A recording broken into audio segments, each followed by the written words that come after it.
Next thing we're going to learn how to do is write the equation from the graph. Very similar to the last example where we were writing an equation given the slope and the y-intercept. This time we just have to find them first from the graph instead of being told them explicitly. So the first thing we're going to look for is where the graph crosses the y-axis.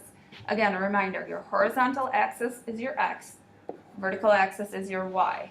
So looking down my y-axis, I see my graph intersect it right here, so that's our b value. So -5.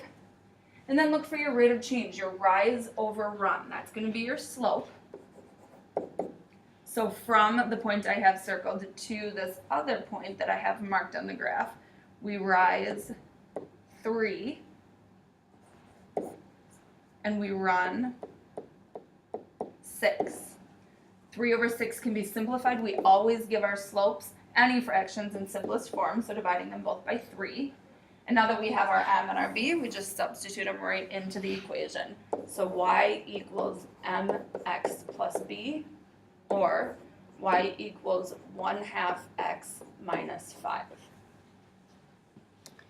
Last example, most of you did really well on the graphing when we looked at it with the sequences. So I just have one example of graphing and then we'll be done. Figure out what your m and your b are. So another way to think of it is start plus change times x. That still works for graphing even though we also have different words for them now.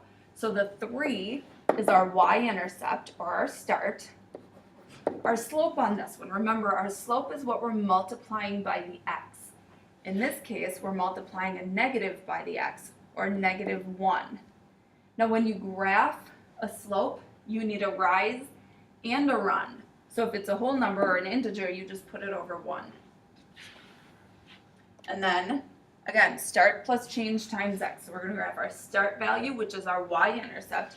We have to graph the point before we graph the slope, because the slope is the rate of change between 2 points on the graph. We've got to know one point on the graph before we can use our rate of change. And then -1 over 1, so we can either go down 1, right 1, or up 1, left 1. And this one's fairly easy to continue the pattern because we're just going to corner with our slope of -1. And I find the more points I have, the easier it is for me to draw a semi-straight line. And finally, your U-try problems. Make sure, since the graph isn't showing up on here, you can also grab this from the PDF on my website if you don't want to draw the graphs on your own piece of paper.